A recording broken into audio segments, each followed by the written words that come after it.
Legenda di balik sosok Pangeran Aryadila. Di sebuah desa terpencil di daerah Banten, hiduplah sepasang suami istri dan buah hatinya yang diberi nama Pangeran Aryadila. Pangeran Aryadila lahir dari perkawinan Sultan Maulana Hasanuddin dengan istrinya dari bangsa Jin. Seiring berjalannya waktu, Pangeran Aryadila tumbuh besar menjadi pemuda yang gagah dan pemberani. Tapi di balik itu, tidak ada sosok seorang ayah yang menemaninya. Karena beberapa saat setelah Pangeran Aryadila lahir, ayahnya harus meninggalkan dirinya dan ibunya untuk berperang. Di dalam rumah tua ini, ibunya selalu berpesan, Kala kau akan menemukan takdirmu di Banten, di bawah pohon beringin tua. Tanpa pikir panjang, akhirnya Pangeran Aryadila memutuskan untuk pergi menemui ayahnya di kerajaan Banten. Dimulai dari perjalanan, Pangeran Aryadila dari desa menuju gerbang istana kerajaan Banten. Pada saat itu, Pangeran Aryadila ingin bertemu dengan ayahnya, yaitu Sultan Maulana Hasanuddin. Tetapi perjalanan tidak selalu mulus, seringkali dia diusir oleh prajurit yang berjaga di sekitar istana, sampai pada akhirnya, sang raja keluar karena mendengar keributan di luar istana.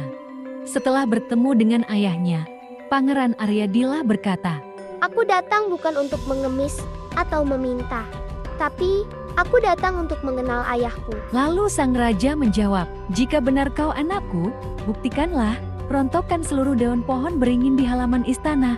Tanpa tersisa sehelai pun, tanpa pikir panjang, akhirnya Pangeran Aryadila menyetujuinya.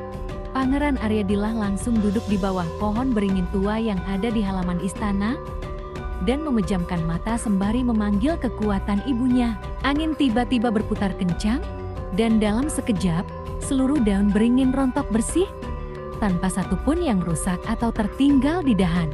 Sang raja pun terkejut menyaksikan kesaktian yang dimiliki Pangeran Aryadila, lalu berkata, "Kau memang darah dagingku, mulai hari ini namamu Pangeran Aryadila, dan kau akan memegang amanah besar untuk Banten." Setelah Pangeran Aryadila diakui sebagai anak oleh Sultan Maulana Hasanuddin, Pangeran Aryadila langsung mendapatkan amanah pertamanya dari sang ayah. Dengan kesaktiannya, ia mengusir makhluk-makhluk gaib itu hingga ke perairan Teluk Banten.